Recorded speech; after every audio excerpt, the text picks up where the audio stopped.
108 திவ்ய தேசத்தில் இங்கு மார்கழி மாதம் வைகுண்ட ஏகாதசி பெருவிழாவாக, அதாவது பரமபதவாசல் திறப்பு நடைபெறாத திருத்தலம். பெருமாள் பரமபதவாசல் கடக்காமல் தாயார் பரமபதவாசல் கடந்து அனுக்கிரகம் செய்யும் திருத்தலம். மார்கழி மாதத்துக்கு பதில் மாசி அல்லது தை மாதம் ஏகாதசி அன்று பரமபதவாசல் திறக்கப்படும் திருத்தலம்.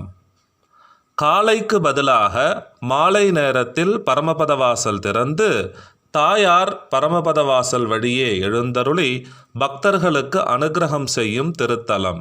இப்படி அரிய விழாவாக நடைபெறும் திருத்தலம் திருச்சிக்கு அருகில் இருக்கக்கூடிய 108 திவ்ய தேசங்களுள் ஒன்றாகிய உறையூர் அருள்மிகு கமலவல்லி நாச்சியார் திருக்கோவில். ஸ்ரீரங்கத்தில் இருக்கக்கூடிய நம்பெருமாளே கமலவல்லி நாச்சியாரை திருமணம் செய்து கொண்ட அனுக்கிரகம் புரிந்தார்.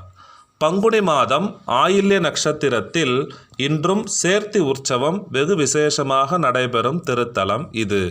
இங்கு பெருமாள் பரமபதவாசல் விழாவுக்கு எழுந்து அருளுவது இல்லை. தாயாரே மாசி மாதம் வரக்கூடிய அல்லது தை மாதம் வரக்கூடிய ஏகாதசி அன்று பரமபதவாசல் வழியே சென்று நம் அனைவருக்கும் திருவருள் புரியும் அற்புத திருத்தலம் இது.